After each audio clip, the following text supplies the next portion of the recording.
Hello there. Welcome to Darla's Book Club. I'm Darla.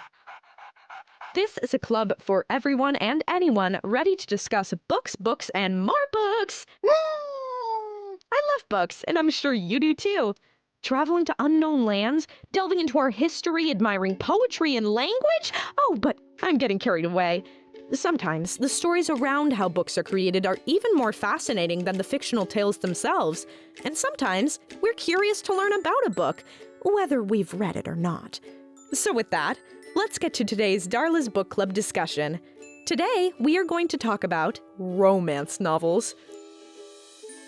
I love a good romance, being swept off my feet into a world of adventure and love and... Well, I'm getting carried away now. But the truth is, there's a lot to learn about romance novels, so let's get started. Just when you think you know exactly what's in your path, exactly what direction you're supposed to be headed in, you'll come across a person who sets your soul, your heart, your mind, and your world on fire.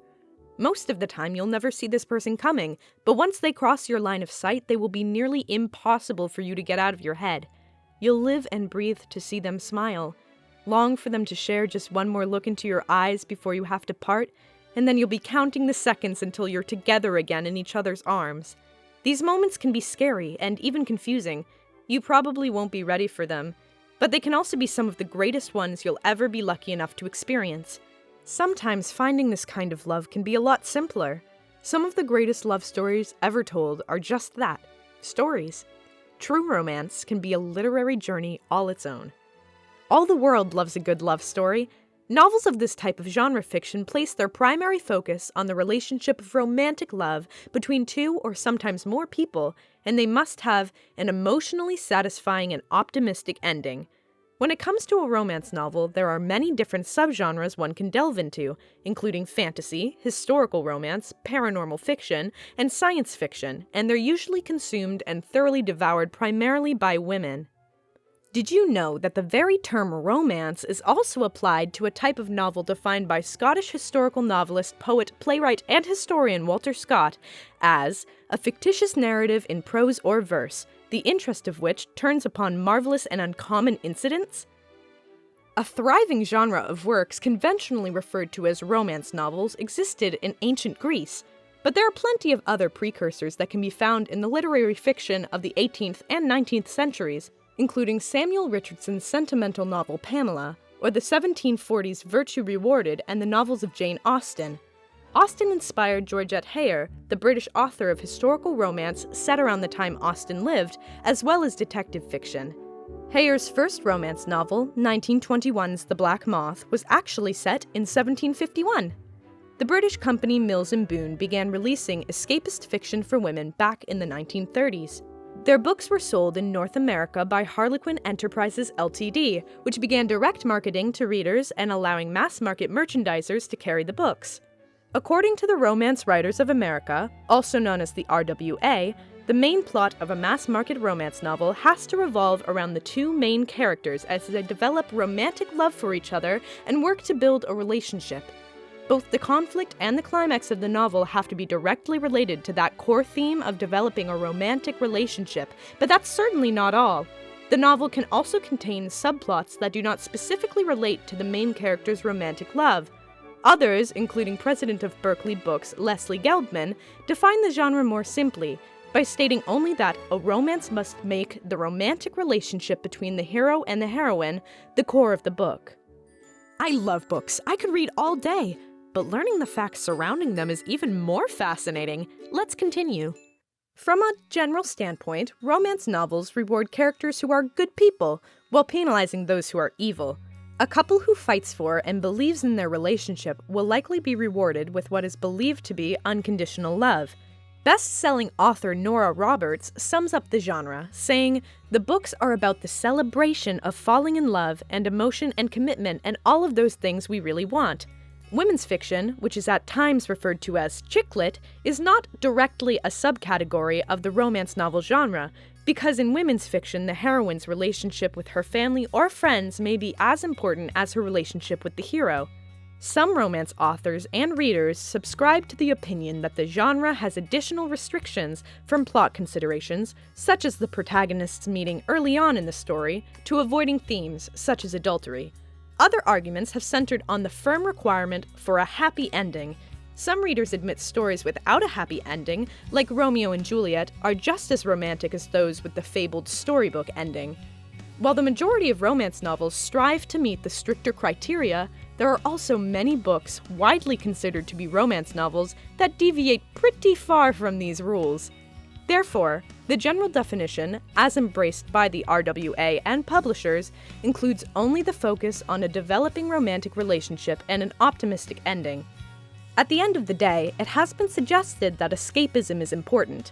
An Avon executive once observed that in romance novels, the phone never rings, the baby never cries, and the rent's never overdue. As long as a romance novel meets those dual criterias, it can be set in any time period and in virtually any location. There have never been any specific restrictions on what can or cannot be included in a romance novel. Even controversial subjects are addressed in romance novels, including topics such as date rape, domestic violence, addiction, and disability. The combination of time frame, location, and plot elements does, however, help a novel to fit into one of several romance subgenres. Despite the possibilities this framework allows, many people in the mainstream press claim that all romance novels seem to read alike. There are many, many different stereotypes of the romance genre to be found, from thoroughly cliché to absolutely absurd. For instance, some believe that all romance novels are similar to those of author Danielle Steele's, which feature rich, glamorous people traveling to exotic locations. Many romance readers disagree that Steele writes romance at all, considering her novels to be more mainstream fiction. Mass-market romance novels have even been referred to as smut, or female pornography, and that they are the most popular form of modern erotica for women. While some romance novels do contain more erotic acts, there are other romance novels in which the characters do no more than kiss chastely. Wow, I didn't know all that, did you? It's incredible to learn where ideas come from and how they end up where they do. Let's keep this book club moving along. Because women buy 90% of all romance novels, most romance novels are told from a woman's viewpoint, in either first or third person. Times have indeed changed and changed for the better, as fewer and fewer types of characters are now excluded from the mix. Most romance novels are about heterosexual pairings, but now there are also a myriad of romance novels that deal with same-sex relationships, and some participants in the book industry characterize books dealing with same-sex relationships as female-to-female or male-to-male. The earliest romance novels date back to classical Greece. The titles of over 20 such ancient Greece romance novels are known, but most of them have only survived in an incomplete or fragmented form. Sadly, given the passage of time, there are only 5 ancient Greece romance novels that have survived to the present day in a state of near completion. They are Tereus and Callirrhoe, Leucippe and Clitophon, Daphnis and Chloe, the Ephesian tale, and the Ethiopian tale. Precursors of the modern popular love romance can also be found in the sentimental novel Pamela, or Virtue Rewarded, by Samuel Richardson, which was published hundreds of years ago in the year 1740. Pamela was the first popular novel to be based on a courtship as told from the perspective of the heroine. Unique to its time, Pamela has a happy ending, if you can call it that. In the book, when the character of Mr. B attempts unsuccessfully to seduce and rape Pamela multiple times, he eventually rewards her virtue by sincerely proposing an equitable marriage to her. The book was one of the first bestsellers, with 5 editions printed in the first 11 months of release. Author Jane Austen has had an undeniably important influence on romance genre fiction. Her book Pride and Prejudice, published in 1813, has been called the best romance novel ever written. In the early part of the Victorian era, the Bronte sisters, like Austen, wrote literary fiction that influenced later popular fiction. Charlotte Bronte and Jane Eyre, published in 1847, introduced the orphaned heroine. Bronte's love romance incorporates elements of both the Gothic novel and Elizabethan drama and demonstrates the flexibility of the romance novel form. Romance novels started to become more popular after the First World War. In 1919, E.M. Hull's novel The Sheik was published in the United Kingdom. The novel became hugely popular, and as a result, it was adapted into a 1921 movie, which established its star Rudolph Valentino as the top male actor of the time. The hero of this book was an iconic alpha male who kidnapped the heroine and won her admiration through his forceful actions. The Sheik was one of the first modern works to introduce the rape fantasy, a theme also explored in Samuel Richardson's Pamela.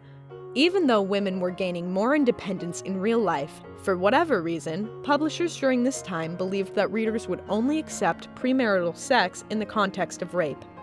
In this novel, and those that followed, the rape was depicted as more of a fantasy. The heroine is rarely, if ever, shown experiencing terror, stress, or trauma as a result. Did you know all of that? Didn't think so. And we're just getting started! The popular, mass-market version of the historical romance, which Walter Scott developed in the early 19th century, is seen as beginning in 1921, when Georgette Heyer published The Black Moth. This novel is set in the year 1751, but many of Heyer's novels were inspired by Jane Austen's novels and are set around the time Austen lived during the later Regency period. Because Heyer's romances are set more than 100 years earlier, she includes carefully researched historical details to help her readers understand the period. Unlike other popular love romance novels of the time, Heyer's novels used the setting as a major plot device. Her characters would often exhibit 20th century sensibilities, and more conventional characters in the novels would point out the heroine's eccentricities, such as wanting to marry someone purely for love. Heyer was a prolific author and wrote 1 to 2 historical romance novels per year until her death in 1974. During the 1930s, the British publishers Mills and Boon began releasing hardback romance novels. The books were huge sellers and were sold through weekly 2-penny libraries. They became known as the books in brown for their brown binding. In the 1950s, the company then began offering the books for sale through newsagents across the United Kingdom. A Canadian company called Harlequin Enterprises began distributing these steamy stories in North America beginning in the year 1957. Mary Bonnycastle, wife of Harlequin founder Richard Bonnycastle, and her daughter, Judy Burgess, exercised editorial control over which Mills and Boon novels Harlequin would reprint. Harlequin adhered to a decency code and rejected the more sexually explicit material that Mills and Boon submitted for reprinting. Realizing just how popular the genre had become, Richard Bonnycastle finally decided to actually read a romance novel. He chose one of the more explicit novels and was said to have enjoyed it. On his orders, the company conducted a market test with the novel he had read and discovered that it outsold a similar, yet far tamer novel. Overall, these novels were short and formulaic, featuring heroines who were sweet, compassionate, pure, and innocent. The few heroines whose characters were employed in these novels had traditional female jobs, including nurses, governesses, and secretaries. On October 1st, 1971, Harlequin outright purchased Mills and Boon. At this point, the romance novel genre had been popularized and distributed widely to an enthusiastic audience in Great Britain. In an attempt to duplicate Mills and Boon's success in North America, Harlequin took many steps to improve their distribution and marketing system. By choosing to sell their books where the women are, they allowed many mass-market merchandisers and even supermarkets to sell the books, all of which were exactly 192 pages in length. Harlequin then began a reader service, selling directly to readers who agreed to purchase a certain number of books each month. In the United States, modern romance genre fiction was born in 1972 with Avon's publication of Kathleen Woodiwis's The Flame and the Flower, which was the first modern bodice-ripper romance novels to follow the principles into the bedroom. Aside from its content, the book was revolutionary in that it was one of the first single-title romance novels to be published as an original paperback rather than being first published in hardcover, and, like the category romances, it was distributed in drugstores and other mass-market merchandising outlets. The wonderful world of books never disappoints. Let's keep talking. The Flame and the Flower went on to sell 2.35 million copies. Avon followed its release with the 1974 publication of Woodiwis's second novel, The Wolf and the Dove, and 2 more sexually graphic novels by a new-coming author named Rosemary Rogers. They were titled Sweet Savage Love and Dark Fires. The latter sold 2 million copies in its first 3 months of release. By 1975, Publishers Weekly had reported that the Avon originals had sold a combined 8 million copies. Those were staggering numbers back then, and everyone took a lot of notice. The following year, over 150 historical romance novels, many of them paperback originals, were published, selling over 40 million copies. The successes of these novels prompted a new style of writing romance, which concentrated primarily on historical fiction tracking the monogamous relationship between a helpless heroine and the hero who rescued her, even if he had been the one to place her in danger. The covers of these novels tended to feature scantily clad women being grabbed and held seductively by the hero. This tantalizing imagery caused the novels to be referred to as bodice rippers. A Wall Street Journal article in 1980 referred to these bodice rippers as publishing's answer to the Big Mac. They are juicy, cheap, predictable, and devoured in stupefying quantities by legions of loyal fans. Times have changed, and now the very term bodice ripper is considered offensive to many in the romance industry. This new style of historical romance showcased heroines who were independent and strong-willed, and were often paired with heroes who evolved into caring and compassionate men who truly admired the women they loved. This was in stark contrast to the contemporary romances published during this time, which were often characterized by weak females who fell in love with overbearing alpha males. Even though the heroines had active roles in the plot, they were passive in relationships with the heroes. Across the genre, heroines during this time were usually aged anywhere from 16 to 21 years old, and the heroes slightly older, usually around 30. The women were, of course, virgins, while the men were not, and both members of the couple were described as beautiful. Category romance lines were slower to react to some of the changes that had swept the historical romance subgenre. Despite the fact that the former Mills & Boon lines were now owned by a North American company, the lines did not have any American writers until the year 1975, when Harlequin purchased a novel by Janet Daly. Daly's novels provided the romance genre's first look at heroines, heroes, and courtships that take place in America with American sensibilities, assumptions, history, and most of all, settings. Harlequin was unsure how the market would react to this new type of romance, and was unwilling to fully embrace it. In the late 1970s, a Harlequin editor rejected a manuscript by Nora Roberts, who has since become the top-selling romance author, because they already had their American writer. Wow, bet you're glad you joined Darla's book club now, aren't you? Let's keep this discussion going. In 1979, Harlequin sold almost $70 million of its paperback romances through 100,000 supermarkets and other stores. This allowed the company to garner itself almost 10% of the market for paperback books. That year, Harlequin began distributing its own books in the United States instead of through Simon & Schuster's pocketbooks. In 1980, Simon & Schuster formed Silhouette Books as a means to publish its own romance novels, beginning what the New York Times called perhaps the most bitter war in American book publishing history. Simon & Schuster sought to take advantage of the untapped talent of the American writers. They published several lines of category romance and pleased with their writers to create stronger heroines and less dominant heroes. Authors during this time were also expected to address contemporary issues when appropriate. Silhouette soon saw their market share expand, and in 1984, Harlequin, the romance giant that they were, acquired them.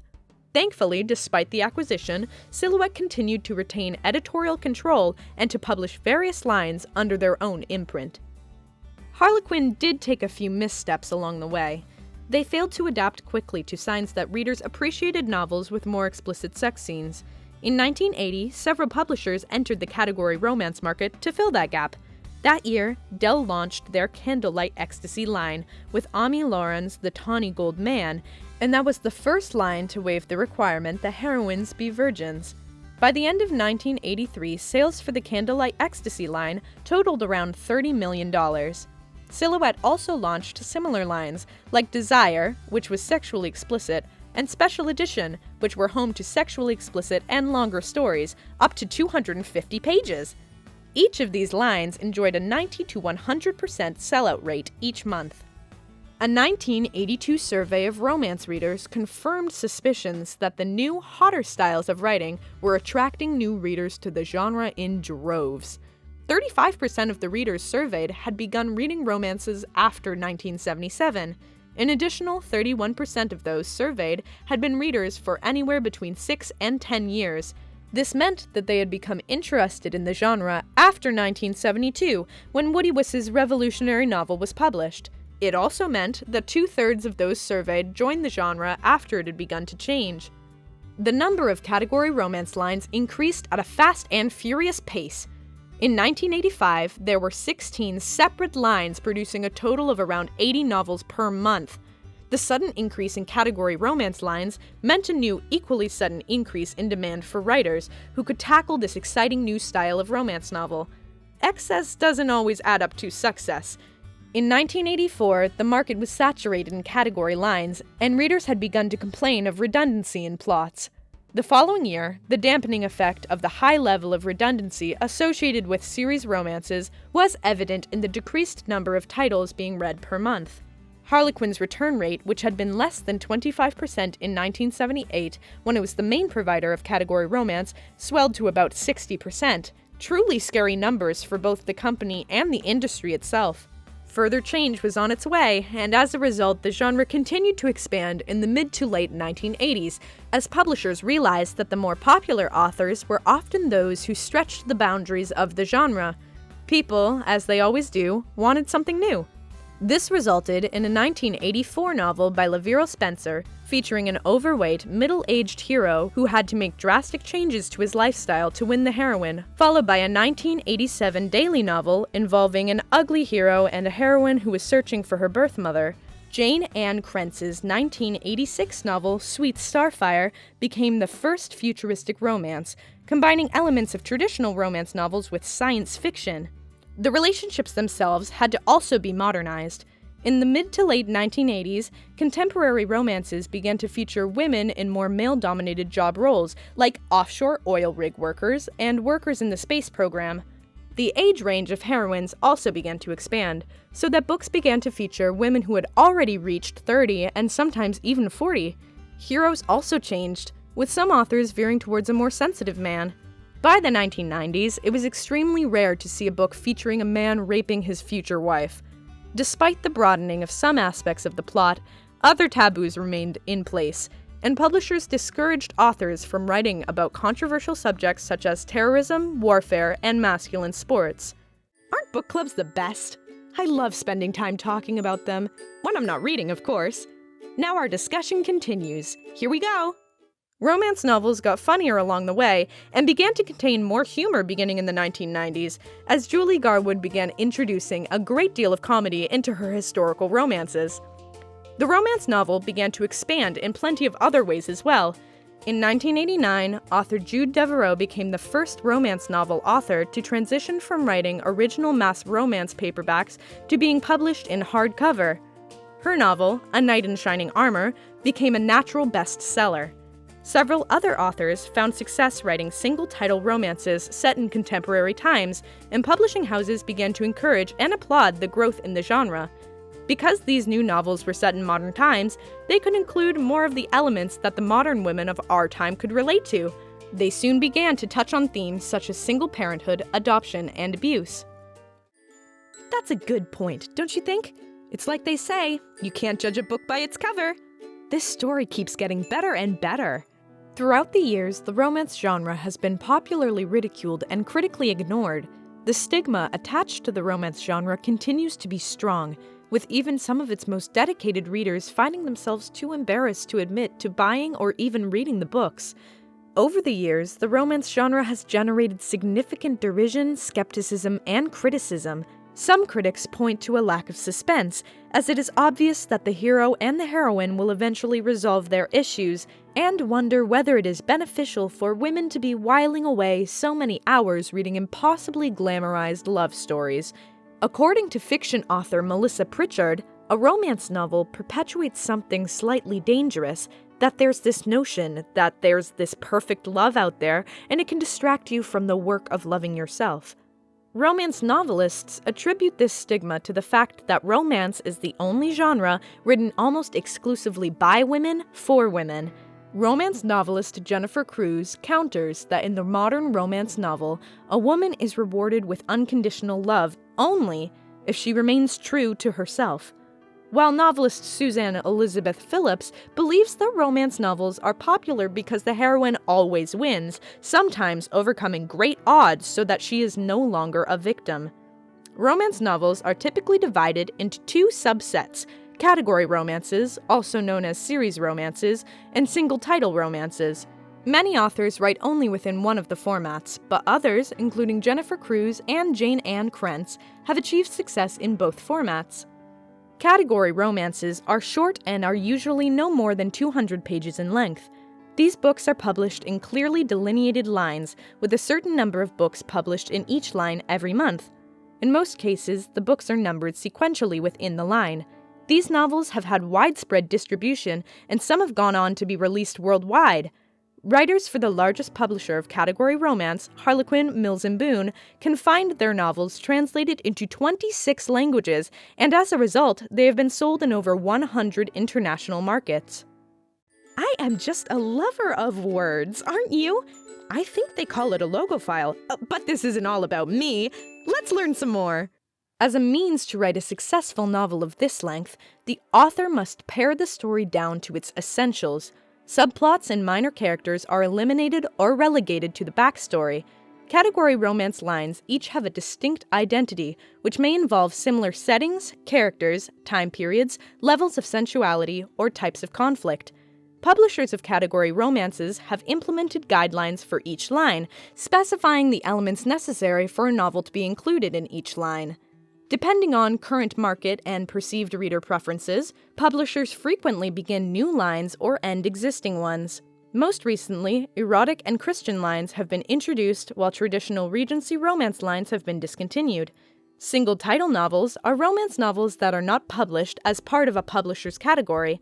They can be longer than category romances, typically between 354 and 400 pages. Publishers may release these novels over shorter periods of time for sales and publicity reasons. On average, authors write 1.5 novels per year and have one each year published. Single-title novels remain on booksellers' shelves at the discretion of the store and needn't be removed to make room for the next. Single-title novels are not always standalone novels. Some authors prefer to write several interconnected books, ranging in number from trilogies to long-running series, so that they can revisit a character in a character's world. These books often have similar titles and may be labeled as number 1 in a particular series, but they are not considered series romances because they are not part of a particular line. Because the definition of a romance novel does not limit the types of plot devices, time frames, or locations that can be included, the genre has grown to encompass a wide variety of material and has gone on to spawn multiple subgenres. Subgenres of romance are often closely related to other literature genres, and some books could be considered a romance subgenre novel and another genre novel at the same time. Romantic suspense novels are often similar to mysteries, crime fiction, and thrillers, and paranormal romances use elements popular in science fiction and fantasy novels. Contemporary romance novels are set after World War II and are often what people mean when they refer to a romance novel. Contemporary romance novels are the largest subgenre and are set in the time when they are written, and usually reflect what's happening in the world during a specific time period. Over half of the romantic fiction novels published in the United States in 2004 were contemporary romance novels. Historical romances are also known as historical novels. They represent a broad category of fiction which the plot takes place in a setting located in the past. Writers like Walter Scott helped to popularize these types of novels in the early 19th century with works such as Rob Roy and Ivanhoe. This subgenre includes a wide variety of other subgenres, including Regency romance. Mass-market historical romance novels are rarely published in hardcover, with fewer than 15 receiving that status each year, less than 1/5 of the number of contemporary romance novels published in that format. In the year 2001 alone, there were 778 mass-market historical romances published, representing a 10-year high.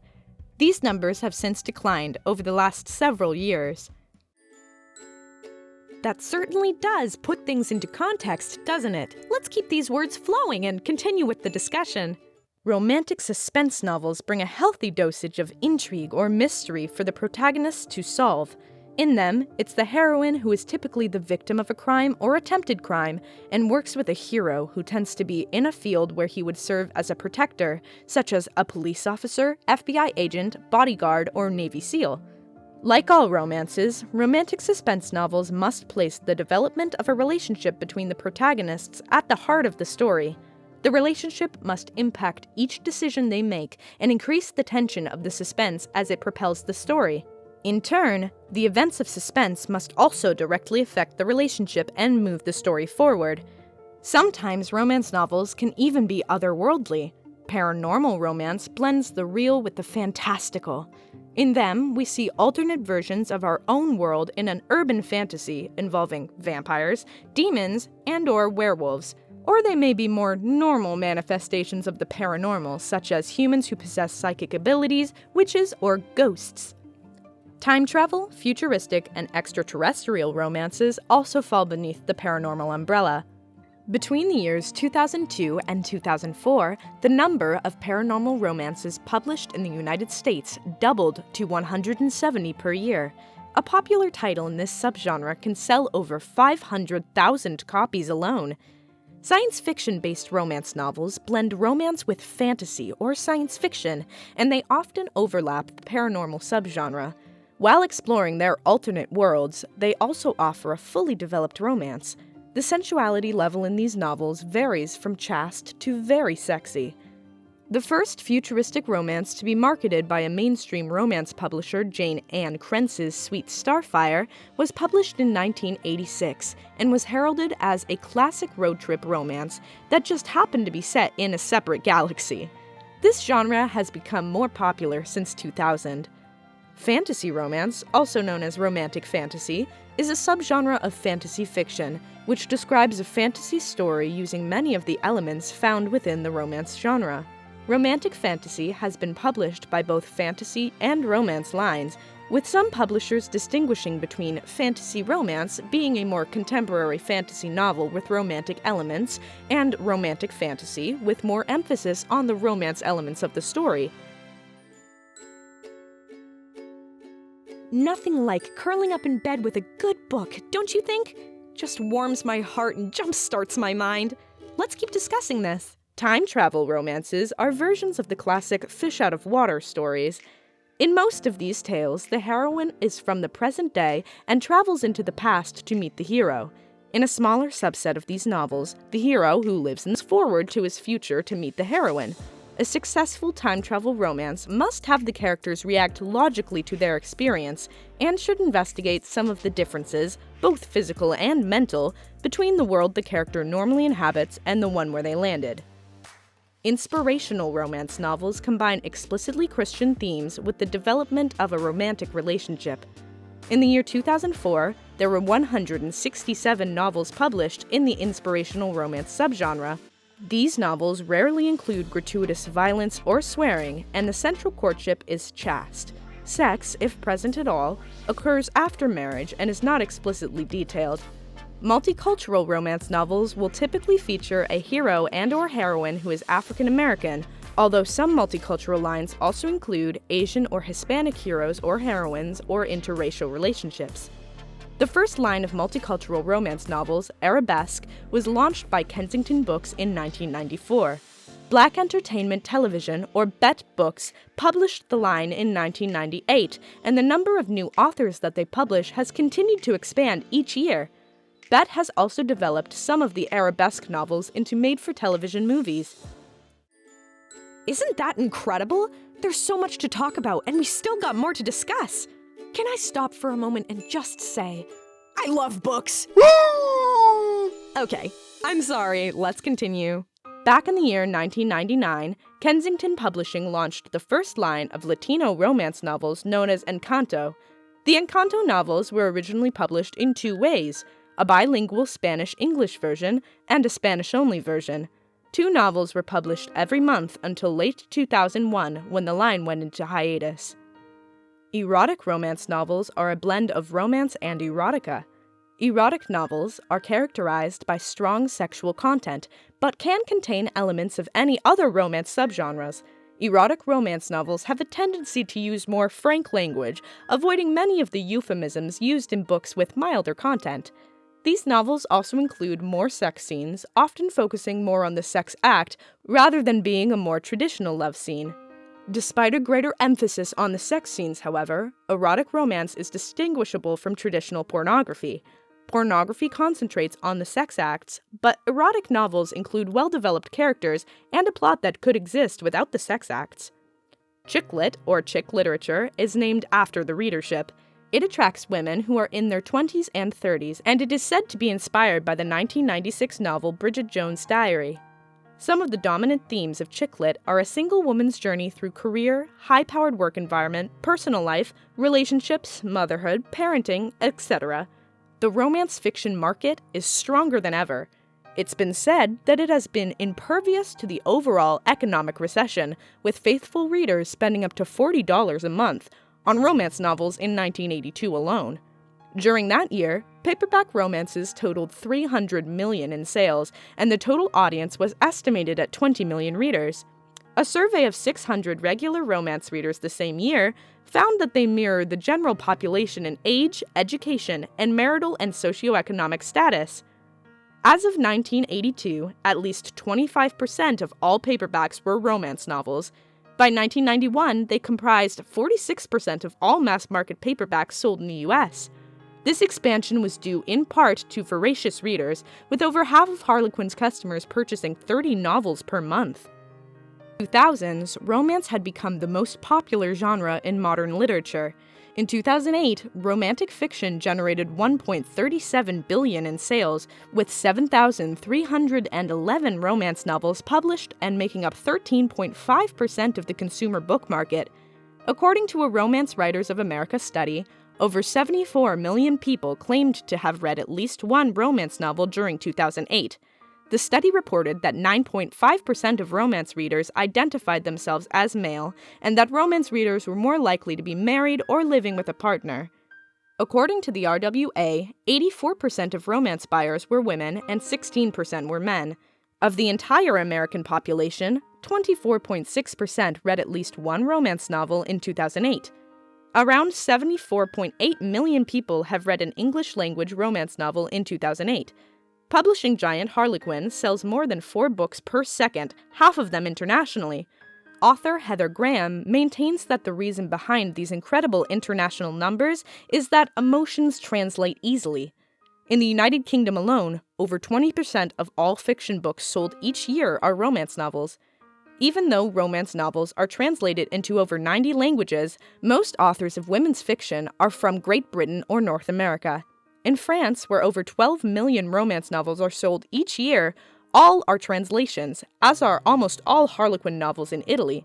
Some publishing companies in Germany refuse to allow their romance authors to use their own names, fearing that readers will not buy a romance novel that does not have an American pseudonym. I hope you're enjoying this topic today as much as I am. I could chat fiction till the sun goes down and rises the next day. Let's keep chatting. Romance novels are received differently all over the world. For instance, although Italy is the strongest foreign market for the chick lit sold by single-title imprint, known as Red Dress Inc., the country's romance readers do not care to read books utilizing characters such as cowboys, as this type of occupation was not common in their culture. The paranormal romance genre is not popular in countries like Poland and Russia, although historical romance tends to be very successful there. Inspirational romance does not sell well in Europe, where romances that feature babies are very popular. German readers have proven to enjoy reading more erotic romance novels, and some German translations of English romance novels expand or insert love scenes into otherwise tame stories. The alternate scenario also occurs, as other German translators edit the love scenes. As of 2014, romance is the most popular literary genre in Russia, and romance represents a total of 13% of all books sold, especially among the younger audience. Back in 2004, sales of romance novels in Australia increased to 28% over the year before. Between 1999 and 2004, there was an increase of 40 to 50% in the number of new titles released. Harlequin, which received 20,000 unsolicited manuscripts each year, found that women are 99% of romance readers. Those numbers do not lie. Love and romance is alive and well in the hearts of readers all over the world. Whether it be because people enjoy tales of the heart, or maybe it's just because they love scenes of steamy, explicit erotica, everyone has a fantasy in which we want to love and be loved. Romance novels can help us live in these alternate realities. We can be heroes, we can be heroines, and most of all, we can be desired unconditionally. And that just about wraps up this one. What did you think? I had an absolute blast talking to you today. I hope you'll join me for more fascinating discussion about books, and more books. I'm so glad you have become a member of Darla's Book Club. Feel free to hop on the couch and talk novels with me anytime. I'll see you soon. After all, tomorrow is another day.